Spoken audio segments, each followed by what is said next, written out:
Hello दोस्तों नमस्कार। आज के इस वीडियो में आप लोगों को थंबनेल और टाइटल से पता लग चुका है कि अगर आपने लोन नहीं चुकाया तो आपके साथ क्या क्या हो सकता है। दोस्तों आप लोगों ने किसी भी तरह के लोन ले रखे हैं, कहीं भी ले रखे हैं, चाहे बैंक से हो, चाहे एप्लीकेशन से हो, चाहे बजाज फाइनेंस से हो, चाहे होम क्रेडिट से हो, चाहे नावी से हो, किसी भी एप्लीकेशन से, जो भी कंपनी से आप लोन ले रखे हैं, उस लोन को अगर आप क्लोज नहीं करते हैं, लोन को अगर नहीं चुकाते हैं पूरी तरह से, तो आपके साथ क्या किया जाएगा इस वीडियो में पूरा बताएंगे। क्योंकि होम क्रेडिट जैसे, बजाज फाइनेंस जैसे, कैशबिन जैसे बहुत सारे ऐसे एप्लीकेशन हैं जहां से आप लोन लेते हैं, लोन लेने के बाद फंस जाते हैं, बहुत सारे प्रॉब्लम आते हैं। और बैंक से लोन लेने के बाद भी आप लोगों के साथ बहुत सारे परेशान होता है कैसे, क्योंकि लॉकडाउन जैसे सिचुएशन में आप सभी को मॉनिटरिंग की ऑप्शन दिया गया था। तो चलिए दोस्तों आज की इस वीडियो में आपको पूरा कंप्लीटली बताएंगे। वीडियो को कहीं भी स्किप मत करना क्योंकि वीडियो बहुत ही लंबा हो सकता है, क्योंकि इस वीडियो के अंदर शायद कहीं ना कहीं आपका भी सवाल छुपा हुआ है। चलिए दोस्तों वीडियो को शुरू करते हैं। नमस्कार दोस्तों, मैं हूं सूरज दास और आप देख रहे हैं मेरे यूट्यूब चैनल टेक्निकल सूरज। दोस्तों एक छोटा सा रिक्वेस्ट है, अभी तक मेरे चैनल को सब्सक्राइब नहीं किया तो सब्सक्राइब करके ऑल नोटिफिकेशन बेल को जरूर दबा देना ताकि हर वीडियो को नोटिफिकेशन सबसे पहले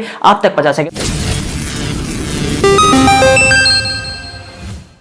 दोस्तों मैंने कुछ पॉइंट लिख रखा हूं कि जब भी आप किसी भी तरह के लोन लेते हैं, चाहे बैंक से हो, चाहे एप्लीकेशन से हो, कहीं भी होम क्रेडिट से हो, चाहे बजाज फाइनेंस से हो, तो उस लोन को कैसे क्या किया जाता है। जैसे लॉकडाउन जैसे सिचुएशन में आपको तो मॉनिटरिंग का ऑप्शन दिया गया था। तो मॉनिटरिंग का जो ऑप्शन है, जैसे मान लीजिए 2 महीने का है, 3 महीने का, दो बार लॉकडाउन लगा है, तो दो बार लॉकडाउन में आपको 3 महीने का जो मॉनिटरिंग का छूट दिया गया था। तो मॉनिटरिंग को छूट देने की मतलब क्या हुआ, मान लीजिए आपका लोन चल रहा था 2 साल के लिए है, तो 2 साल की लोन आपका अगर 3 महीने का मॉनिटरिंग लेते हैं तो 2 साल 3 महीने बढ़ जाता है। तो आपका जो 3 महीने का जो गैप रहता है, इस गैप को आपको कैसे पूरा करना है, आपको चारों तरफ से घेर लेते हैं। अगर आपने कोई भी मॉनिटरिंग नहीं लिया, पैसा पे कर दिया, तो आपका जो पैसा है सरकार के पास नहीं पहुंचा है, वो बैंक के पास ही रह गया। इसीलिए आपका जो एक्स्ट्रा चार्जेस लग रहा है कि आप पूछते हैं कि मैं तो पूरा क्लियर कर दिया था, कोई भी जो EMI है एक भी मेरा छूट नहीं रहा था, फिर भी मेरा जो ब्याज है एक क्यों भर रहा है।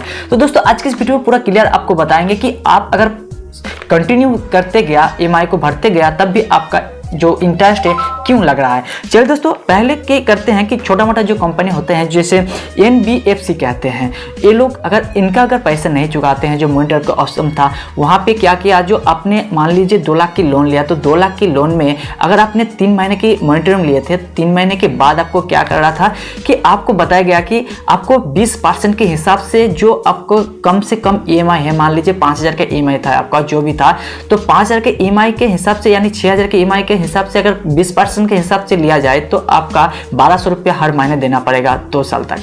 यानी 2 साल की जो आपका EMI भरना था, मान लीजिए 6 महीने बताया गया कि आपको 6 महीना 1200 रुपये करके भरा जाएगा। तो 1200 रुपये के भरने के बाद 6 महीने के बाद आपका जितना रुपया EMI चल रहा था उतना रुपया EMI आप बाद में भर पाएंगे जितना दिन का है। तो बीच में जो 6 महीने आपको 1200 रुपये ले रहा था, ये आप क्या सोच रहे हैं कि आपका जो EMI है वहाँ से कटेगा, एक भी पैसे वहाँ से नहीं कटेगा, आपका जो कुल राशि है उसमें से एक भी रुपया नहीं माइनस होगा। आपका जो ब्याज लग रहा था 3 महीने का जो मॉनिटरिंग था, उस ब्याज का पैसा आपको किस्ती करके ले रहा है। उसके बाद आपका जो मेन किस्ती होता है वही किस्ती आपको 6 महीने के बाद स्टार्ट किया जाएगा। तो आपका जो 3 महीने का एक्स्ट्रा लग रहा था, 3 महीने का जो छूट दिया था, 2 साल 3 महीने लगेगा।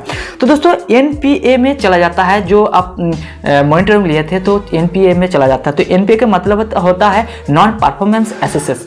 तो यहाँ पे क्या करते हैं कि अगर आपने जो छोटा मोटा कंपनी होते हैं एप्लीकेशन से लोन लेते हैं, तो आप अगर पैसे नहीं चुकाते तो आपको आपका जो रिश्तेदार है कहीं भी आपको फोन कर करके बार बार आपको परेशान करते हैं। और जो बैंक से लोन लेते हैं, जैसे सरकारी बैंक हो चाहे प्राइवेट बैंक हो, तो वहाँ पे कुछ ना कुछ अपने मॉर्गेज रखते हैं। तो मॉर्गेज रखने से क्या होता है कि आप अगर सही टाइम पे पैसे नहीं देते तो आपको धमकी दिया जाता है, कॉल किया जाता है, आपको पास नोटिस भेजा जाता है कि अगर आपने इस पैसे को नहीं चुकाया तो आपका जो भी मॉर्गेज रखे हैं, चाहे आप जमीन का कागजा रखे हैं, चाहे घर का कागजा रखे हैं, उसको कब्जा कर लिया जाएगा। तो इस तरह का आपका धमकी भरा मैसेजेस मिलता है और फोन भी आता है। तो दोस्तों उसमें मॉनिटरिंग का आपका फायदा तो था, लेकिन जो नुकसान हो रहा है ना, तो चारों तरफ से नुकसान हो रहा है। आपको तो इंटरेस्ट लग रहा है, इंटरेस्ट लग रहा है, ऊपर से जो भी आपका कुल राशि है उसका भी इंटरेस्ट लग रहा है, और जो टोटल मिला के जो ब्याज हो रहा है उसका भी ब्याज लग रहा है। तो दोस्तों उसके बाद सेटलमेंट के 2 तरह के होता है कि सेटलमेंट अगर करना चाहते हैं, कोई कहते हैं कि जैसे होम क्रेडिट मैंने सेटलमेंट किया, मेरा 24,000 रुपये कुछ ऐसे अमाउंट बच रहा था, तो मैं सेटलमेंट किया, 16,000 रुपये में सेटलमेंट करवा दिया और 8,600 रुपया वो लोग डाल दिया वॉलेट में, पता नहीं क्या होगा। लेकिन दोस्तों आपको सेटलमेंट 2 तरह के होता है।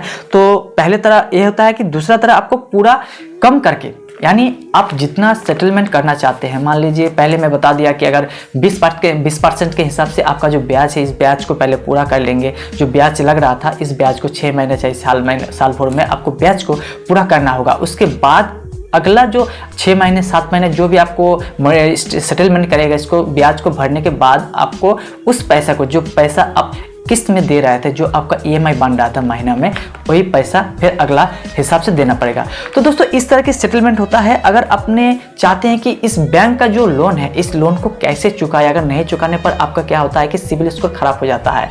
तो सिविल स्कोर अगर एक बार आपको खराब हो जाता है ना, तो कभी ठीक नहीं हो पाता है। उसको ठीक करने के लिए आपको फिर से खर्चा करना पड़ेगा। अगर भविष्य में कभी भी आपको लोन की जरूरत होता है तो आपको कहीं भी लोन नहीं मिलता है, क्योंकि सबसे पहले आपको अगर गाड़ी भी लेने जाते हैं, कोई भी कार भी खरीदने जाते हैं, तो वहाँ पे अगर आप किस EMI से लेना चाहते हैं, तब भी आपको सिविल स्कोर के कारण आपको कहीं भी लोन नहीं मिलेगा। तो दोस्तों सिविल स्कोर सबसे बड़ा इफेक्ट पड़ता है अगला लोन लेने के लिए।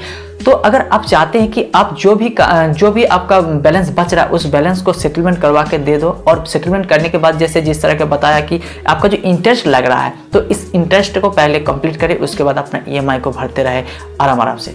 तो दोस्तों ये सारा क्या होता है कि अगर आपका लोन क्लोज हो जाएगा तो आप अपना सिविल स्कोर को ठीक कर पाएंगे। जब तक आपका लोन क्लोज नहीं होगा तब तक आप अपना सिविल स्कोर को कहीं भी ठीक नहीं कर पाएंगे। तो दोस्तों आई होप आप लोगों को मैं समझा पाया कि अगर आप लोन नहीं चुकाते तो आपका जो सिविल स्कोर, इसके ऊपर कितना इफेक्ट पड़ता है। और होम क्रेडिट, कैश विन, ये सारे जितना नवी जैसे एप्लीकेशन है, आप लोन लेते हैं, लोन लेने के बाद बुरी तरह से फंस जाते हैं। तो इस फंस जाने के बजाय आपको जो करना है, आपको सेटलमेंट करके यहाँ से बाहर निकालना है। बाहर निकाल के फिर से आपको पैसाबाजार.com में अपना सिविल स्कोर को ठीक कर सकते हैं।